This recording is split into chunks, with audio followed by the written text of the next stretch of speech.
ॐ नमो भगवते वासुदेवाय। वाञ्छाकल्पतरुभ्यश्च कृपा सिन्धुभ्य एव च पतितानां पावनेभ्यो वैष्णवेभ्यो नमो नमः। हरे कृष्ण। तो भगवद गीता का अध्याय 2 हमने पिछली बार 62 तक श्लोक संख्या किया था। अभी हम 63वें श्लोक का अध्ययन करेंगे, तो कृपया सभी आप साथ में दोहराइएगा। क्रोधाद् भवति सम्मोहः, सम्मोहात् स्मृतिविभ्रमः, स्मृतिभ्रंशात् बुद्धिनाशात्, बुद्धिनाशात् प्रणश्यति। अनुवाद है, क्रोध से पूर्ण मोह उत्पन्न होता है और मोह से स्मरण शक्ति विभ्रम हो जाता है। जब स्मरण शक्ति भ्रमित हो जाती है तो बुद्धि नष्ट हो जाती है और बुद्धि नष्ट होने पर मनुष्य भावकूप में पुनः गिर जाता है।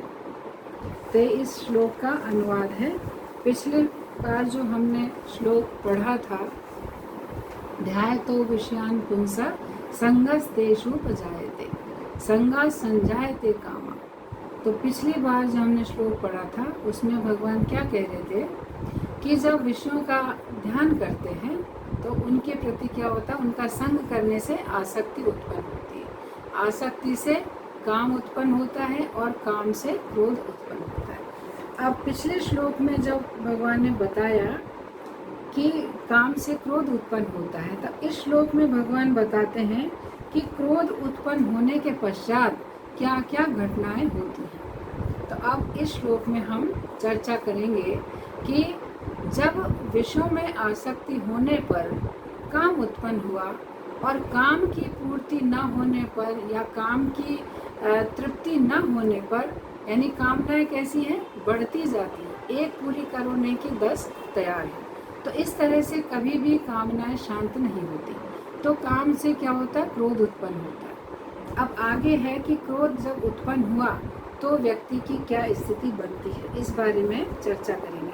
तो श्लोक का जो पहला चरण है वह क्या है, क्रोधाद् भवति सम्मोह, अर्थात क्रोध से सम्मोह उत्पन्न होता है। तो पिछले श्लोक में बताया था काम से क्रोध उत्पन्न होता है, अब इस श्लोक में बता रहे हैं कि क्रोध से सम्मोह उत्पन्न होता है। तो सम्मोह उत्पन्न होने का अर्थात क्या है कि उसकी जो बुद्धि है वह सम्मोहित हो जाती है, बुद्धि कार्य करना बंद कर देती है। तो इंद्रियों का जो विषय भोगों के द्वारा जो तृप्त करने की इच्छा होती है, या जो जीव जो कोशिश करता है, तो कितनी भी कोशिश करने के बाद भी जो कामनाएं हैं वे शांत नहीं होती हैं और अधिक अधिक बढ़ती जाती है, यानी असीमित उनकी संख्या बढ़ती चली जाती कामनाओं की। और विशेष बात क्या है कि जीव की पूर्ण रूप से भोगने की क्षमता भी नहीं है कि पूर्ण रूप से भोगों को भोग ले, ऐसी भी क्षमता जीव की नहीं होती है। तो जब उसकी क्षमता भी नहीं होती है और असीमित रूप से वो भोग कर सकें, यानी सीमा के बाहर कोई यानी लिमिट नहीं हो उन भोगने की जो क्षमता की, लेकिन ऐसी क्षमता जीव में नहीं होती। तो जब उसकी कामनाएं पूर्ण नहीं होती हैं और कामना पूर्ण जब नहीं होती है तो क्रोध उत्पन्न होता है और क्रोध से उसकी बुद्धि जो है सम्मोहित होती है। तो वह उसका जो क्रोध है वो क्रोध भी अनिर्देशित होता है कि क्रोध का कोई दिशा निर्देश नहीं होता कि वह क्रोध किस पर किया जाए या कहाँ जाएगा वो क्रोध। जैसे मान लीजिए किसी की कामना पूर्ति में कोई विघ्न डालता है या कोई उसका अपमान कर देता है, उसके प्रति उस व्यक्ति को क्रोध आ जाता है।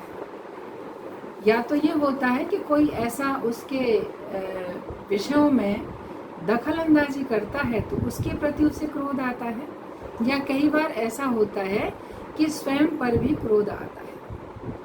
तो ये तो दिशा निर्देशित नहीं होती है कि क्रोध किस पर होगा, वो तो परिस्थितियां बतलाती हैं, लेकिन ये निश्चित होता है कि जिसके प्रति भी क्रोध आता है तो उसका अनिष्ट करने की योजना बनती है कि मैं इसे कुछ नुकसान पहुंचाऊं या उसका अनिष्ट करूं। तो कई बार ऐसा होता है कि क्रोध जब आता है तो व्यक्ति के सामने जो उसको व्यवधान डालता है उसकी कामनाओं को पूर्ण करने में, तो उसके प्रति क्रोध आता है और क्रोध के वशीभूत होकर वो क्या करता है, उसकी हत्या भी कर सकता है, उसे अन्य प्रकार से क्षति पहुंचा सकता है, या फिर उसके समक्ष कोई ऐसा व्यक्ति नहीं होता है जो उसके क्रोध का पात्र बने। तो कई बार जब स्वयं पर क्रोध आता है तो क्या करता है व्यक्ति, स्वयं को नुकसान पहुंचाता है, या कई बार ऐसे लोग आत्महत्या भी कर लेते हैं क्रोध के वशीभूत होकर। क्या करते हैं, स्वयं अपने आप को खत्म कर लेते हैं। जैसे कई बार लोग करते हैं, अपने हाथ की नस ही काट लेते हैं या छत से कूद जाते हैं। किसी प्रकार से भी वो क्रोध के जब कामनाओं या इच्छाओं की पूर्ति नहीं होती है, वे इस प्रकार से क्रियाएं करते हैं। तो यहाँ क्या कारण है कि क्रोध जब उत्पन्न हुआ तो क्रोध से क्या हुआ, उसकी बुद्धि जो है संभ्रमित हो जाती, सम्मोहित हो जाती उसकी बुद्धि। तो भगवान यहाँ कह रहे हैं क्रोधात् भवति सम्मोह, अर्थात क्रोध से सम्मोह उत्पन्न होता है।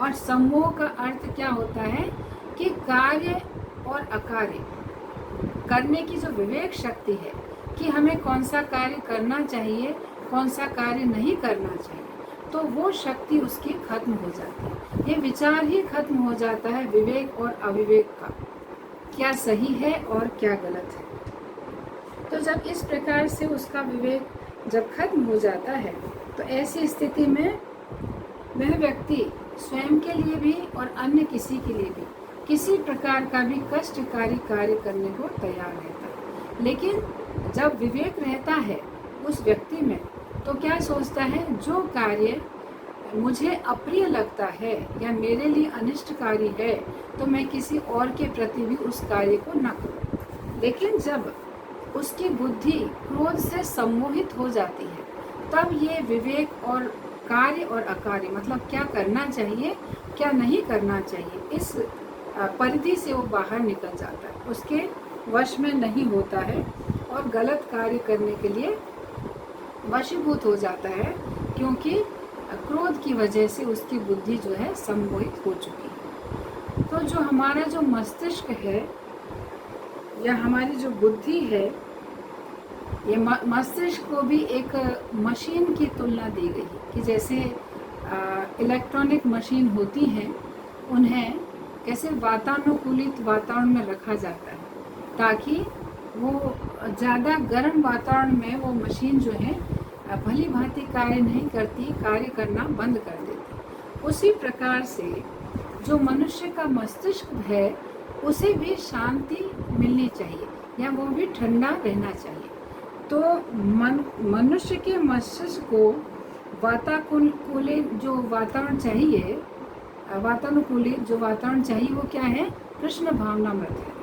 यदि व्यक्ति भगवान श्री कृष्ण के नामों का कीर्तन करता है, उनका स्मरण करता है, उनकी कथा श्रवण करता है, तो क्या होता है, उसका मस्तिष्क जो है शांत रहता है, ठंडा रहता है।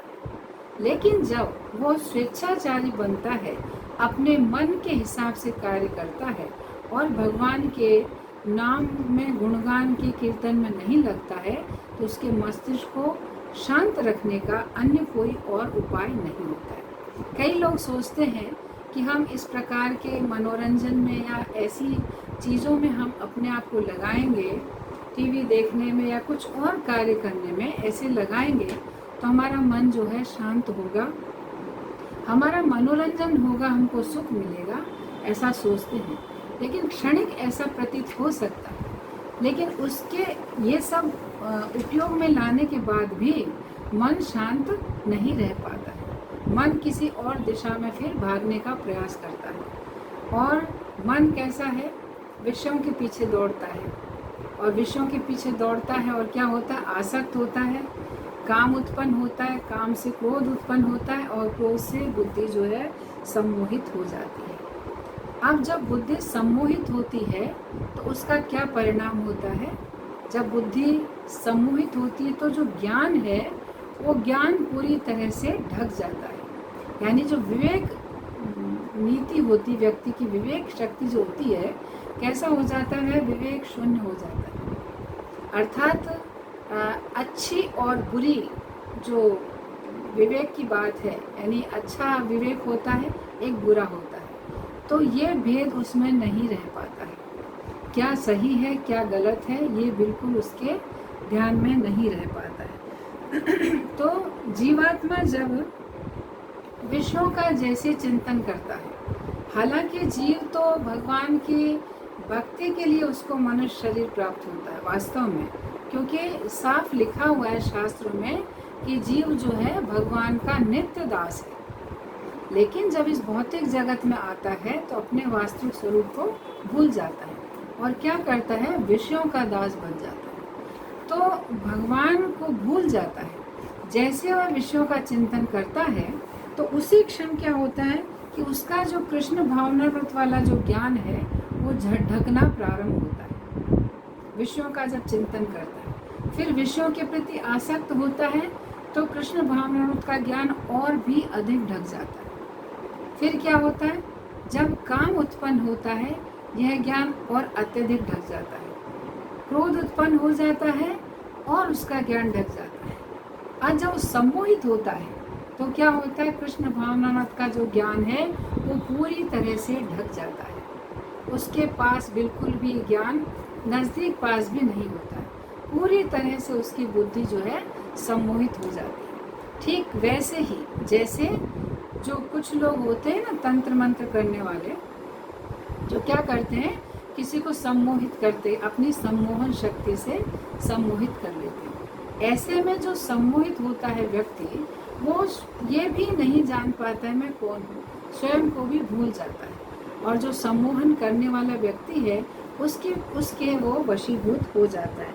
ठीक उसी प्रकार से जब व्यक्ति क्रोध के वशीभूत होता है और उसकी जब बुद्धि सम्मोहित हो जाती है तो क्या होता है? वह विवेक शून्य बन जाता है, सही और गलत की बिल्कुल भी पहचान नहीं कर पाता है। तो इस प्रकार से जब उसकी बुद्धि सम्मोहित होती है तो वह अपने हानि लाभ का बिल्कुल भी विचार नहीं करता। फिर जैसा उसको क्रोध आदेश देता है कि तुम ये करो, क्रोध में क्या आदेश मिल गया? मान लो कि तुम इसकी हत्या कर दो, वो कुछ भी विचार नहीं करता है। क्रोध के आवेश में जब उसकी बुद्धि सम्मोहित हो चुकी है, बुद्धि का सम्मोहन हो चुका है, तो क्या करता है? किसी का भी वध कर देता है या स्वयं अपने आप को नुकसान पहुंचा लेता है। किसी भी प्रकार की क्षति किसी को भी पहुंचा सकता है। जब क्रोध शांत होता है तो फिर वह पश्चाताप अवश्य करेगा अगर उसकी बुद्धि ठिकाने आई तो। वरना जब बुद्धि इस तरह से जब भ्रमित सम्मोहित हो जाती है तो इस प्रकार के दुष्परिणाम आते हैं। और जब क्रोध आता है और वो हत्या करने पर आमादा होता है तो ये भी भूल जाता है, अपने पिता की हत्या कर देता है, पुत्र की हत्या, किसी की भी हत्या। आए दिन हम अखबारों में पढ़ते हैं ना कि क्रोध में आकर किसी व्यक्ति ने अपने पिता की हत्या कर दी या पिता ने पुत्र की हत्या कर दी। तो इस तरह से समझना चाहिए कि क्रोध जो है कितना भयावना रूप धारण कर सकता है, विशेषकर जब व्यक्ति काम के वशीभूत होकर क्रोधित होता है, जिसके कारण उसकी बुद्धि सम्मोहित हो जाती है और फिर वह विवेकहीन हो जाता है। तो सम्मोहा स्मृति विभ्रमा, इस तरह से सम्मोह के कारण उसकी स्मरण शक्ति जो है वो भी शून्य हो जाती है। जैसे कुछ स्मरण होता है पहले का, वो भी उसे स्मरण में नहीं रहता है।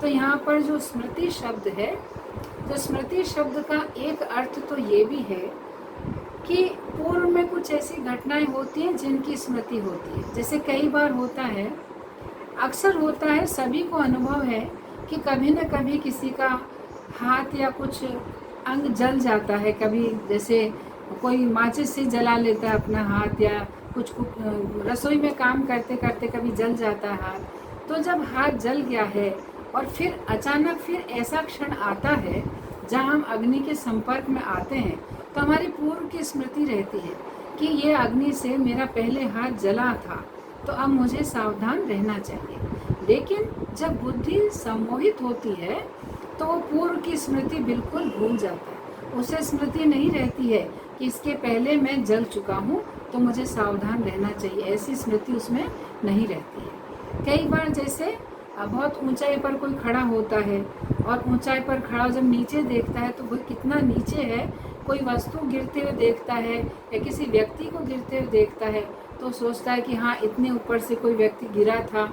जैसे कई बार होता है ना कि कोई इमारत बन रही होती है तो कई बार मजदूरों के साथ हादसा होता है कि बहुत ऊंचाई से कार्य करते हैं, कार्य करते करते दुर्घटनावश गिर जाते हैं और उनकी मृत्यु हो जाती है।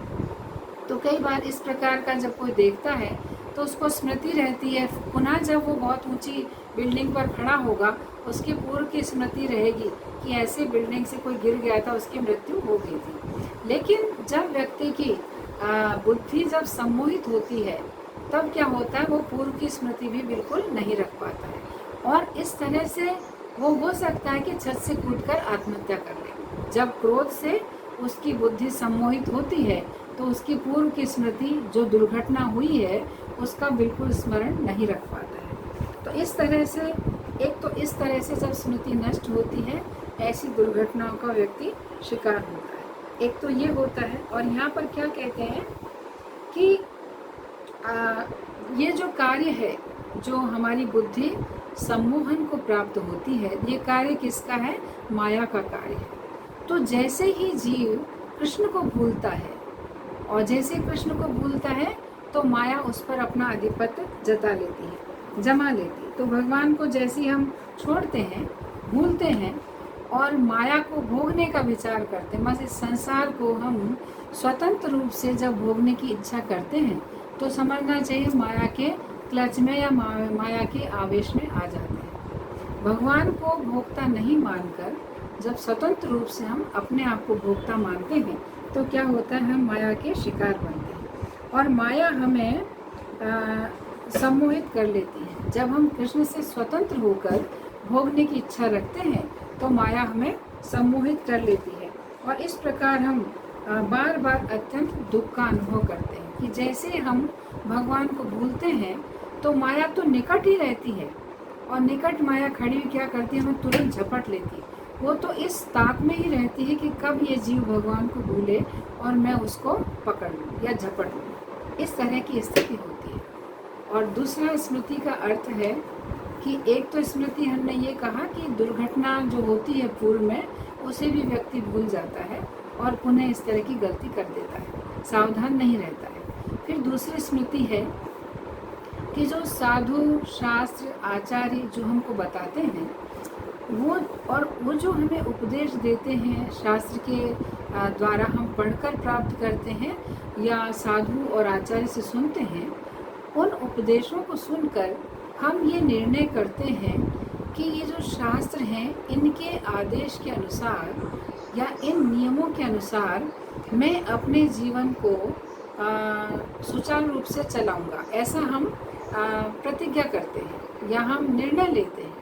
लेकिन जब जीव की क्रोध की वजह से जब बुद्धि सम्मोहित होती है तो क्या होता है, ये स्मृति भी उसकी नष्ट हो जाती है। वो इसको भी भूल जाता है कि साधु शास्त्र आचार्य क्या कहते हैं या उनके कहे अनुसार मैंने क्या निर्णय लिया था, इस स्मृति को भी वह भूल जाता है। तो जब ऐसी स्मृति को भी वो भूल जाता है, याद नहीं रखता है, तो क्या स्थिति होती है, ऐसे सम्मोहन की वजह से जो उसकी स्मृति नष्ट होती है, तो इसका अर्थ क्या होता है कि जो उसने पहले निर्णय किया था कि मैं इन उपदेशों का अपने जीवन में पालन करूंगा, तो वह सारी स्मृति को वह भुला चुका है। उसके दिमाग में अब कुछ भी पूर्व की स्मृति शेष नहीं बची है। क्यों? क्योंकि उसकी बुद्धि क्रोध की वजह से सम्मोहित हो चुकी है। अब बुद्धि उसकी अपने यानी विवेक से कार्य नहीं कर रही है। उस बुद्धि का पूरा नियंत्रण किसने ले लिया है? क्रोध ने उसका नियंत्रण ले लिया है। और क्रोध जैसा चाहता है वैसा उससे कार्य करवाता है। तो श्रीमद् भागवतम में, भागवतम के तीसरे स्कंद के 31वें अध्याय में 9वें श्लोक में कपिल भगवान अपनी माता देवहूति को बताते हैं, जैसे गर्भस्थ जो शिशु होता है उसके बारे में वर्णन कर रहे हैं भगवान कि जो गर्भ में शिशु होता है कैसे रहता है, जैसे पिंजड़े में कोई व्यक्ति बंद हो। तो पिंजड़े में पक्षी के जैसे बिल्कुल असहाय अवस्था में जो शिशु होता है गर्भस्थ, वह बंद रहता बिना हिले डुले। तो यहाँ कहते हैं कि यदि कोई ऐसा जो जीव है, ऐसा जो शिशु है, वो अगर बहुत ज़्यादा भाग्यवान रहा तो कहते हैं कि 100 वर्षों तक की स्मृति उसको प्राप्त हो जाती है जब वो गर्भ में होता है। तो जब 100 वर्षों की स्मृति प्राप्त होती है तो बहुत दुखी होता है, क्योंकि जब ऐसी स्मृति प्राप्त होना वैसे अच्छी बात नहीं है एक तरह से, क्योंकि अगर किसी जीव को अपने पूर्व 100 जन्मों की स्मृति प्राप्त हो जाए तो क्या होगा, वह बहुत विचलित होगा और स्मृति आने से क्या होगा, अपने वो वर्तमान सुखों को भी भोग नहीं पाएगा। एक तरह से स्मृति आना अच्छा भी है कि जब उसे अपने विगत जन्मों की स्मृति प्राप्त होगी तो वह यह विचार करेगा कि मैंने पहले जो ऐसे कर्म किए जिसका परिणाम मैंने इस तरह से भुगता है, तो मैं आगे सावधान रहूं, मैं ऐसे कोई कार्य ना करूं जिससे मुझे पुनः इस प्रकार का जीवन या इस प्रकार के कष्टों को भुगतना पड़े। ऐसा सोच सकता है। ऐसा करके वह सावधान होगा और अपने आप को सुधारने का प्रयास करेगा। तो ये जो श्लोक है भागवतम का, इसके तात्पर्य श्री प्रभुपाद लिखते हैं कि हमें अगले जन्म में इससे मुक्त होने की तैयारी करनी चाहिए। जब किसी को 100 वर्षों के पूर्व की स्मृति अगर प्राप्त होती है तो उसका क्या सावधानी बरतता है कि मुझे आगे के जन्मों में इनसे मुक्त होने की, अर्थात मुझे जन्म मृत्यु से मुक्त होने के लिए सावधान रहना चाहिए, उसकी तैयारी करनी चाहिए। ऐसी दशा में मनुष्य, और ऐसी जो दशा है सावधान रहने वाली जो दशा है, वो केवल और केवल मनुष्य जीवन में ही प्राप्त है। अन्य किसी योनि में ये साधन संभव नहीं है कि कोई अन्य योनि में अपने जीवन का कल्याण कर ले या भगवत धाम जाने की प्राप्ति कर सके, नहीं कर सकता है। केवल मनुष्य जीवन ही एकमात्र ऐसा है जिसमें व्यक्ति अपने आप को सुधार के जन्म मृत्यु से मुक्त हो सकता है। और आगे प्रभुपाद कहते हैं कि जो व्यक्ति ये पता होने के बाद, यानी इसका पता चल गया है, फिर भी इस प्रकार की स्मृति द्वारा वो अपनी इंद्रियों को वश में नहीं रखता है, तो क्या होता है, ऐसा व्यक्ति कैसा है, आत्मघाती है। जैसे वह अपना समझिए वो उसने आत्मघात किया या आत्महाक, वह कैसा है, आत्महंता, आत्मा का हनन करने वाला। मनुष्य जीवन किस लिए मिला है, आत्मा का कल्याण करने के लिए, आत्मा का उत्सर्ग करने के लिए, आत्मा का उत्थान करने के लिए। लेकिन अगर मनुष्य जीवन मिलने के बाद भी व्यक्ति अगर आत्मा का कल्याण नहीं करता है, ऐसा व्यक्ति आत्मा का हत्यारा कहलाता है। तो इस तरह से प्रभुपाद इस श्लोक के तात्पर्य में लिख रहे हैं। क्यों, जो व्यक्ति जान लेता है कि हमारा असली गंतव्य तो भगवत धाम जाना है, इस भौतिक जगत में रमण करना मनुष्य जीवन का उद्देश्य नहीं है, तो वह व्यक्ति सावधान होता है और अपने जीवन को सुचारू रूप से चलाने का प्रयास करता है। तो इस तरह से जो जीव है, अगर वो भगवान की कृपा से अगर पूर्व की स्मृतियाँ प्राप्त होती हैं तो मनुष्य जीवन में लाभ उठाने का प्रयास करता है। पद्म पुराण जो एक ग्रंथ है, इसमें एक बहुत ही प्रसिद्ध श्लोक है जिसमें कहते हैं, स्मर्तव्य सततम विष्णु विस्मृतव्यो न जातुचित सर्वे विधि निषेधाशु एतरो योग किंकरा। अर्थात श्री कृष्ण या विष्णु का सदा स्मरण करना चाहिए तथा श्री कृष्ण को कभी भी नहीं भूलना चाहिए। तो शास्त्रों में जितने भी विधि और निषेध हैं उन विधि निषेधों में ये जो दो सिद्धांत बताए गए हैं, पहला सिद्धांत क्या है? कृष्ण का सदैव स्मरण करना। तो सारे नियमों का या सारे सिद्धांतों का ये राजा है। तो क्या है? हर अवस्था में किसी भी प्रकार हमें भगवान का हमेशा स्मरण करना चाहिए, ये नियम है।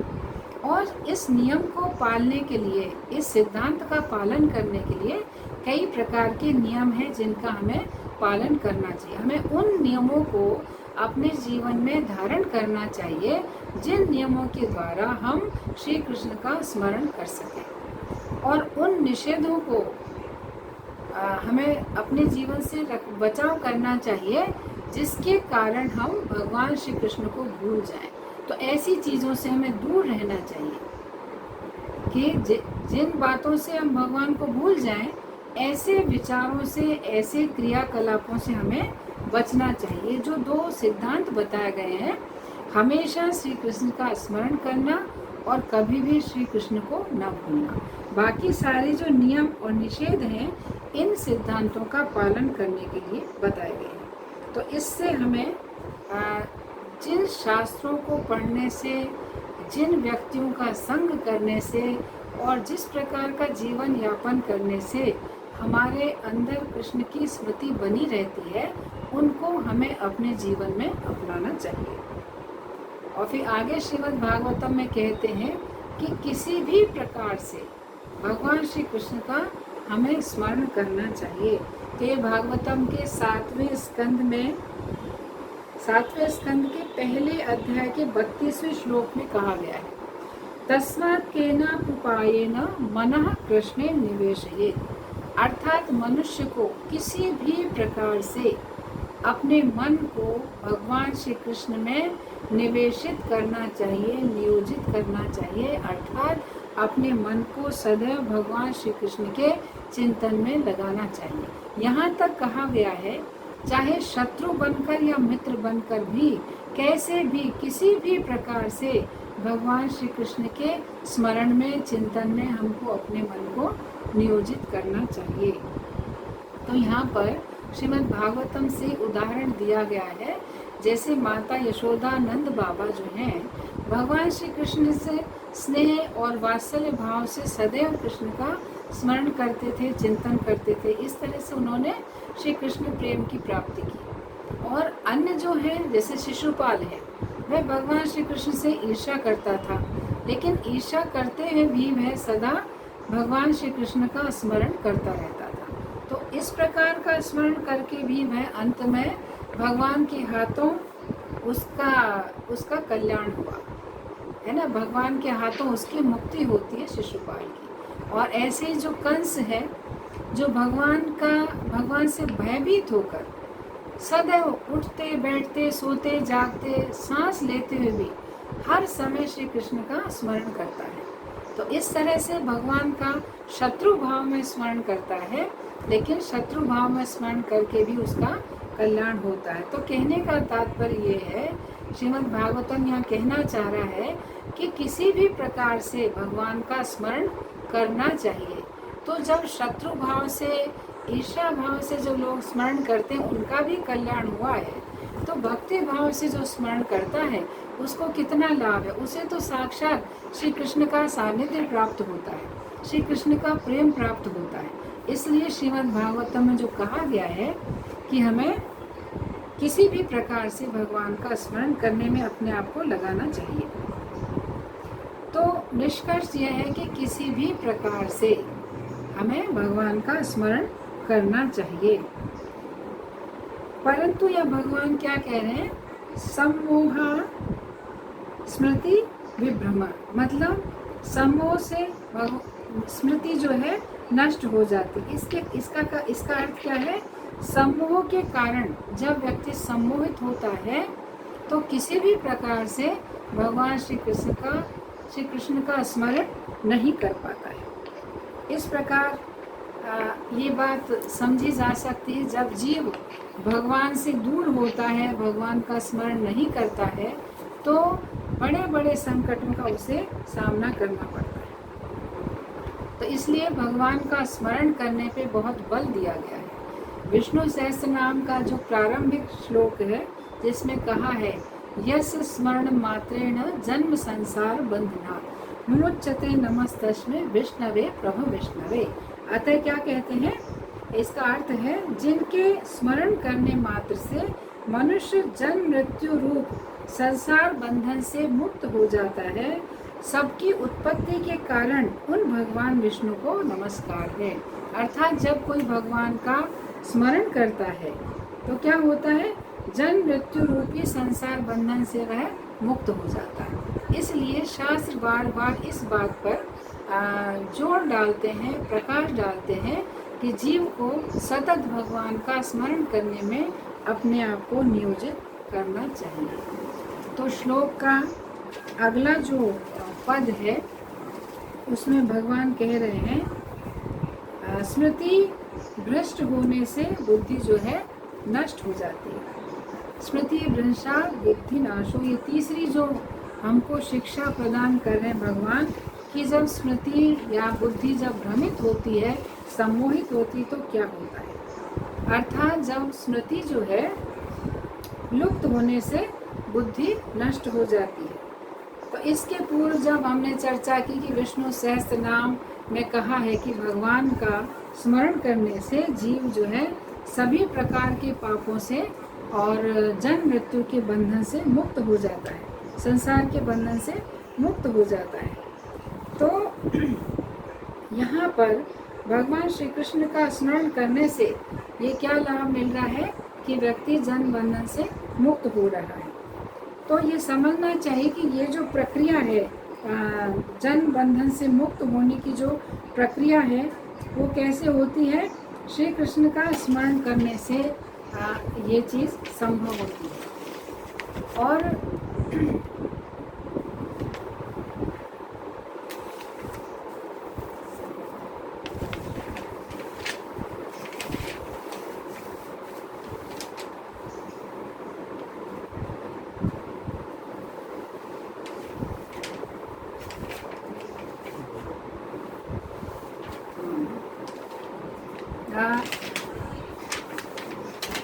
लता जिंदल माता जी और चांदनी माता जी,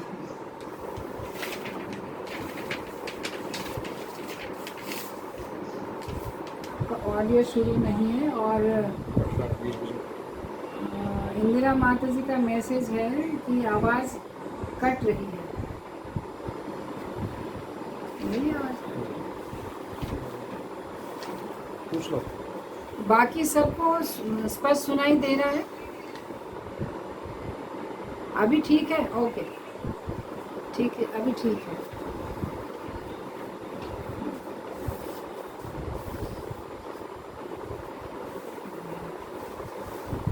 तो जीव की जब बुद्धि जो है भ्रमित होती है तो क्या होता है, भगवान का स्मरण भी नहीं कर पाता है।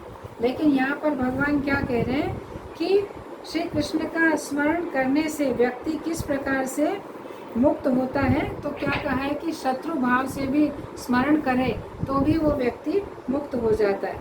कैसे मुक्त होता है कि यदि कोई व्यक्ति शत्रु भाव से भी भगवान का स्मरण करता है और सतत भगवान का स्मरण करते रहने से क्या होता है, भगवान का स्मरण करने से प्रभाव ये होता है कि उस भगवान के स्मरण करने से उसका जो शत्रु भाव है वो कृष्ण प्रेम में परिवर्तित हो जाता है।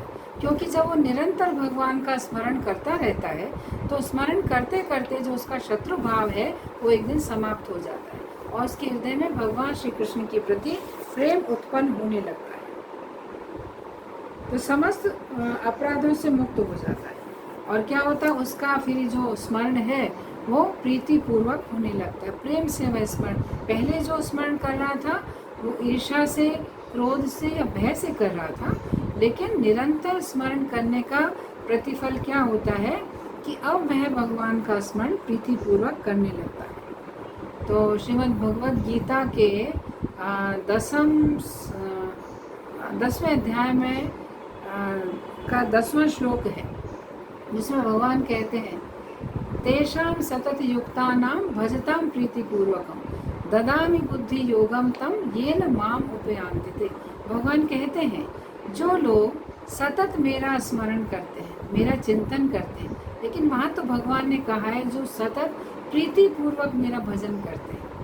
लेकिन फिर भी कोई अगर बिना प्रीति के भी भजन करता है तो भगवान के भजन का प्रभाव ये होता है कि उसके जो सारे दोष रहते हैं वो खत्म हो जाते हैं और वह उसके हृदय में भगवान की प्रति प्रीति उत्पन्न होती। और भगवान क्या कहते हैं, जो कोई मेरा सतत प्रीति पूर्वक भजन करता है मैं उसे ऐसी बुद्धि प्रदान करता हूँ जिसके द्वारा वह मेरे धाम में आ सकता है या फिर मुझे वो प्राप्त होता है। तो इस प्रकार जब भगवान के निकट जाने की बात है कि भगवान कैसी बुद्धि प्रदान करते हैं, जब कोई भगवान का निरंतर स्मरण करता है तो भगवान ऐसी बुद्धि प्रदान करते हैं कि वह व्यक्ति भगवान के निकट जा सकता है। लेकिन भगवान निकट जाने की जब बात कह रहे हैं तो भगवान के निकट जाने के पहले हम जिस बंधन में बंधे हैं हमें उस बंधन से मुक्त होना होगा। तो क्या होगा, अपने आप को बंधन से मुक्त करने के लिए हमें एक ऐसी पैनी तलवार चाहिए जो इस बंधन को आसानी से काट सके। भगवान कहते भी हैं ना कि अपनी ज्ञान रूपी तलवार से अपनी समस्त आसक्ति को, अपने अज्ञान को तुम काट दो, अर्जुन से कहते हैं।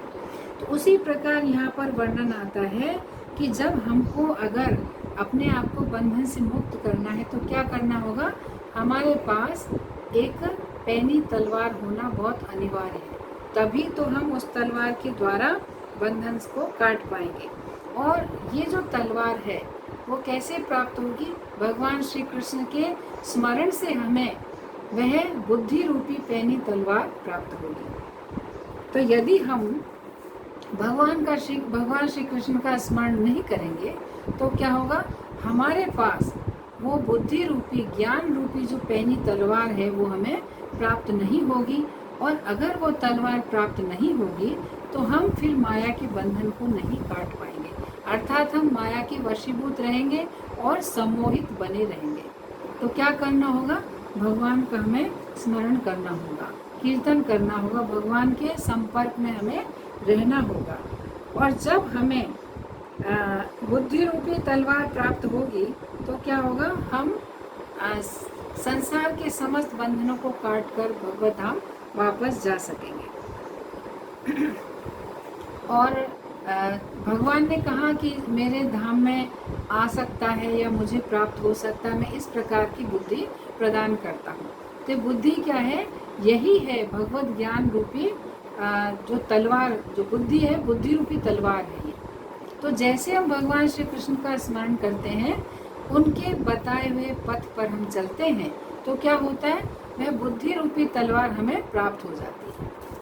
तो उस बुद्धि रूपी तलवार से हम अपने बंधनों को काट सकते हैं। तो यहाँ पर यही जो श्लोक का चरण चल रहा है, स्मृति भ्रंशात् बुद्धि नाशो, तो इसका अर्थ है कि हमने जब पहले भगवान का स्मरण किया तो हमारे पास बुद्धि रूपी तलवार थी जिसके द्वारा हमने माया के बंधन को काट दिया था। और अब अगर हम भगवान का स्मरण नहीं कर रहे हैं तो क्या हो रहा है, वो बुद्धि रूपी तलवार जो है वो लुप्त हो गई है।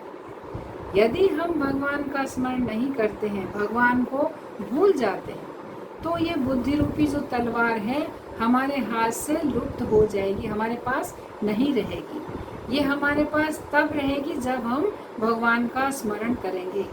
और जैसे बुद्धि रूपी तलवार हमारे पास से लुप्त हुई, अर्थात जैसे हम भगवान को भूले, वैसे माया का प्रहार हम पर प्रारंभ हो जाता है। तो ये बुद्धि रूपी तलवार हमारे पास रहनी चाहिए, तभी हम माया के बंधन से मुक्त हो सकते हैं। तो कोई प्रश्न कर सकता है कि पहले हमने भगवान का स्मरण किया और बुद्धि रूपी तलवार हमें प्राप्त हुई, लेकिन अब अगर हमारे पास तलवार नहीं है तो क्या हानि है, बहुत बड़ी हानि है। हानि ये है कि जो माया है तो सतत जीव को पकड़ने का प्रयास करती रहती है ना, सतत प्रयास करती है जीव को पकड़ने का। और जीव कब पकड़ में आता है, जैसे ही जीव भगवान को भूला, जैसे भगवान को भूला, अर्थात जो बुद्धि रूपी जो तलवार है, ज्ञान रूपी जो पैनी तलवार है, वो हाथ से लुप्त हुई। और जैसे लुप्त हुई और माया तुरंत उसको धर दबोचती। और जैसे माया के प्रभाव में आता है क्या होता है, बुद्धि सम्मोहित हो जाती है।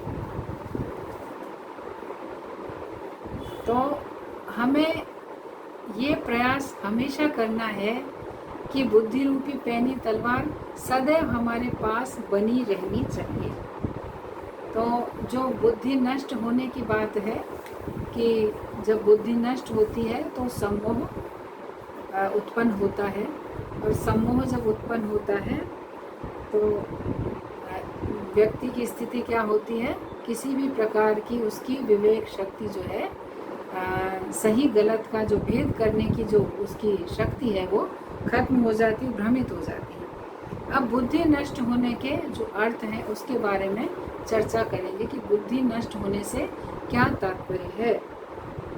तो बुद्धि नाश होने का पहला तो अर्थ ये है कि हमारी बुद्धि खराब हो जाती, बुद्धि दूषित हो जाती है। तो जो हमने चर्चा की कि जो श्री कृष्ण का स्मरण जब लुप्त होता है, यदि हम श्री कृष्ण का स्मरण करते हैं तो हमारी बुद्धि जो है बनी रहती है, ज्ञान में स्थित रहती है।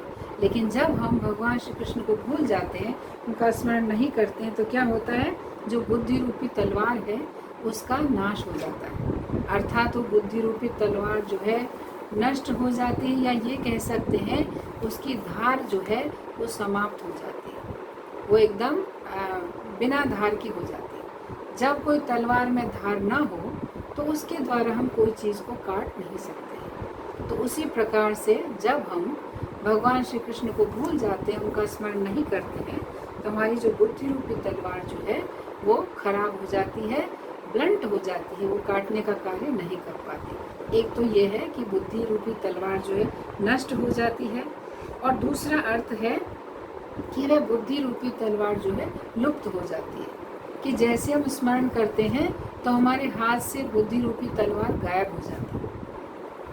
तो बहुत अनिवार्य है ये चीज़ को समझना कि किस तरह से हम माया के वशीभूत हो जाते हैं।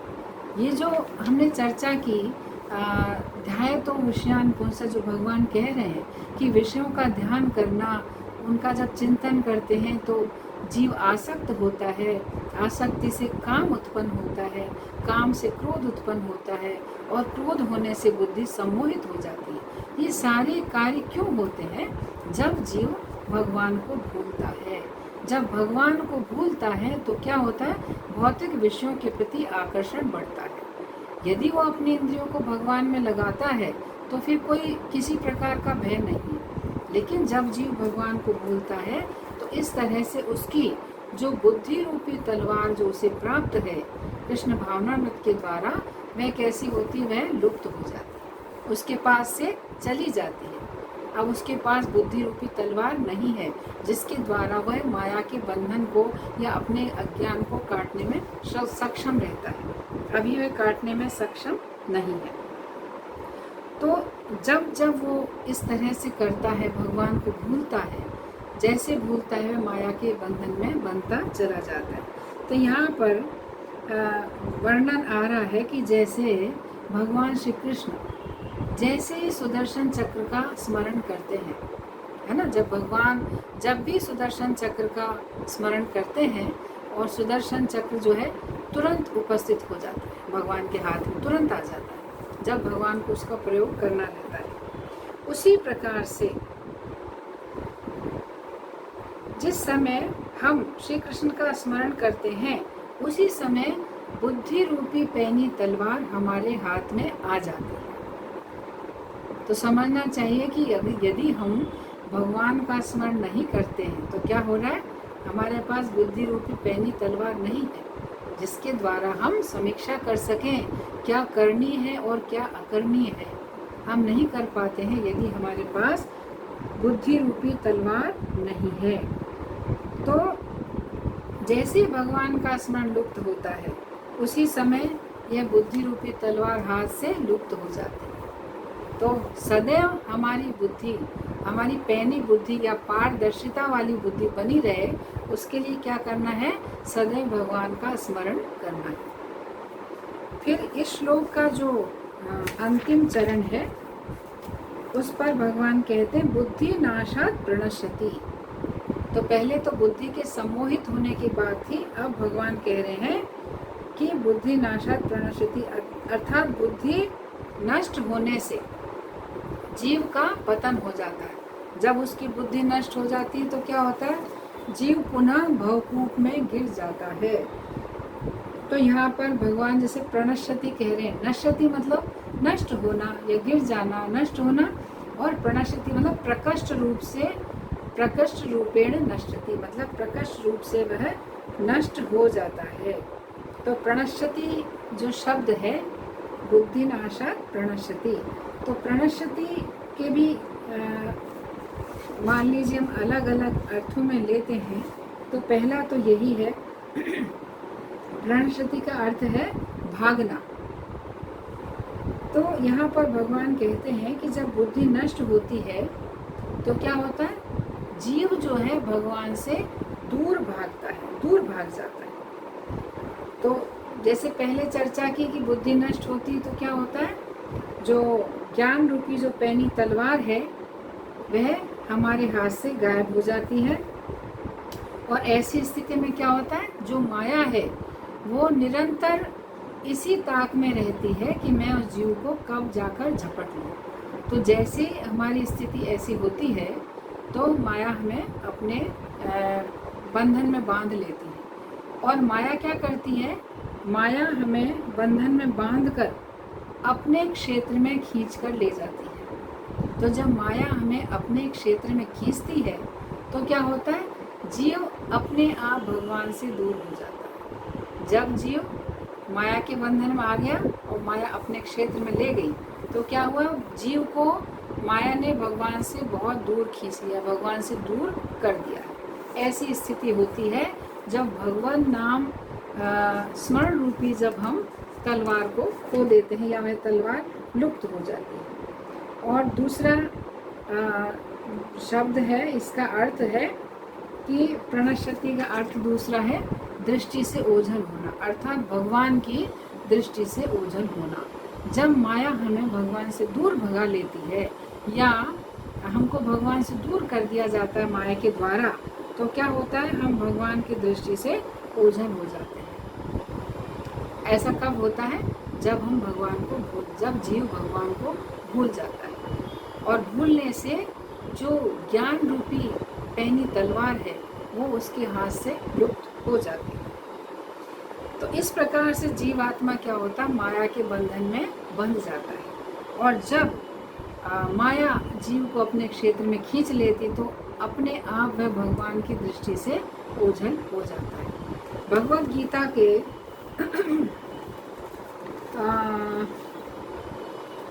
6 अध्याय का 30वां श्लोक है, जिसमें भगवान कहते हैं, यो मां पश्यति सर्वत्र सर्वं च मयि पश्यति तस्याहं न प्रणश्यामि स च मे न प्रणश्यति। अर्थात जो मुझे सर्वत्र देखता है और सब कुछ मुझ में देखता है, उसके लिए न तो मैं कभी अदृश्य होता हूँ और न वह मेरे लिए अदृश्य होता है।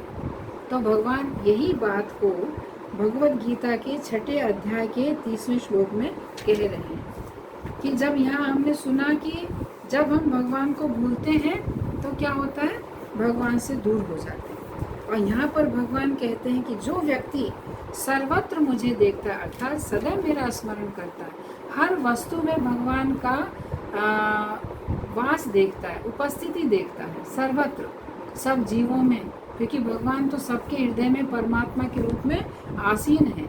और इसी प्रकार ब्रह्मा जी भी कहते हैं, जो भगवान का भक्त है अर्थात जो कृष्ण भावना भावित है, तो ब्रह्म संहिता में ब्रह्मा जी क्या कहते हैं, प्रेमांजन छुरित भक्ति विलोचनेन संत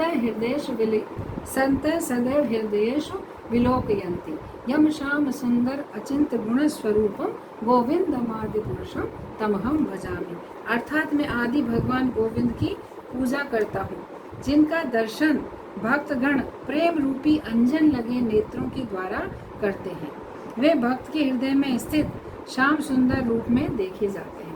तो इस तरह से यदि हम भगवान का स्मरण करते हैं तो क्या होता है, सर्वत्र हम भगवान का दर्शन कर पाते हैं और हम सदैव भगवान के साथ रहते हैं। और जब हम भगवान के साथ रहते हैं तो ज्ञान रूपी पैनी तलवार सदैव हमारे साथ होती है, जिसकी वजह से माया हमारा कुछ भी नुकसान नहीं कर सकती। और कभी माया का कुछ ऐसा बंधन हमारे समक्ष उपस्थित होता भी है तो उस ज्ञान रूपी तलवार से हम उसे आसानी से काट सकते हैं। तो इस तरह से भगवान कहते हैं कि जो इस तरह से मेरी भक्ति करता है वह सर्वत्र मुझे देखता है, कभी भी मेरी दृष्टि से न तो वह ओझल होता है और न मैं उससे ओझल होता हूँ। और प्रणश्यति का अर्थ समझे गिरना, तो गिरना मतलब भवकूप में पुनः गिर जाना। तो जैसे हमने पहले भी चर्चा की कि शास्त्रों में बताया गया है शरीर की तुलना रथ से की गई है और इंद्रियों की घोड़ों से। तो मान लीजिए रथ पर जीवात्मा रथी के रूप में उपस्थित है, शरीर रूपी रथ में है ना, और इंद्रियां जो रूपी जो घोड़े हैं उस रथ को चला रहे हैं। और बुद्धि रूपी सारथी जो है कैसी है, भ्रमित है, सम्मोहित बुद्धि है।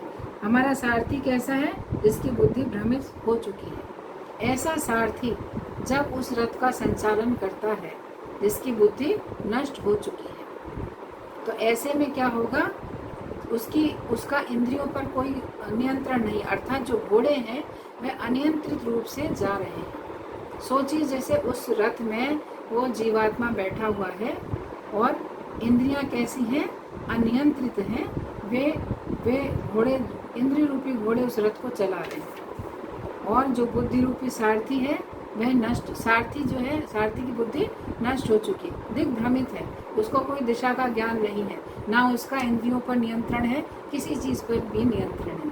तो ऐसी स्थिति में रथ क्या होगा, जब अनियंत्रित घोड़े उस रथ का संचालन करेंगे तो उस रथ को कहाँ गिराएंगे, किसी गड्ढे में गिरा देंगे। तो क्या होगा, इस तरह से जीवात्मा का पतन हो जाएगा। आत्मा क्या होगी, प्रणश्यति, बुद्धि नाशात प्रणश्यति। इस प्रकार बुद्धि रूपी सारथी के नष्ट होने पर जीवात्मा रूपी जो रथी है वह गड्ढे में गिर जाएगा, क्योंकि रथ को कोई दिशा ही नहीं मिल पाएगी। अनियंत्रित रूप से जो इंद्रियों के घोड़े दौड़ रहे हैं वो क्या करेंगे, गड्ढे में ले जाकर गिरा देंगे। तो उसी प्रकार बुद्धि रूपी सारथी यदि नष्ट हो जाता है तो इंद्रिय रूपी घोड़े शरीर रूपी रथ के सहित जीवात्मा रूपी रथी को भवकूप में गिरा देते हैं। तो श्लोक के तात्पर्य में प्रभुपाद लिखते हैं कि कहा जाता है कि मुक्ति के स्तर पर पहुंचने पर भी, कोई व्यक्ति मुक्ति के स्तर पर भी यदि पहुंच जाए तो भी ऐसा जीव नीचे गिर जाता है, मुक्ति के स्तर पर पहुंचने पर भी। क्यों? क्योंकि उसे भक्ति का आश्रय प्राप्त नहीं है। मुक्त होना और भक्त होना, इन दोनों बातों में बहुत भेद है।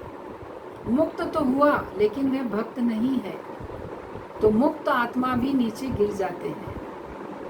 भगवत गीता में वर्णन आता है जो मुक्त व्यक्ति होते हैं उच्च लोकों को प्राप्त होते हैं, लेकिन फिर भी भक्ति का आश्रय नहीं होने के कारण पुनः इस भवकूप में आ गिरते हैं। लेकिन भक्ति यानी भगवान की सेवा में सक्रिय रहना, तो मुक्ति में, क्योंकि आत्मा जो है, आत्मा शांत रहने वाली, जीवात्मा शांत रहने वाली चीज़ नहीं है। आत्मा का तो स्वरूप ये भगवान की सतत सेवा में लगा रहे, और मुक्त होने के बाद निष्क्रियता है, तो आत्मा के स्वरूप के विरुद्ध कार्य है।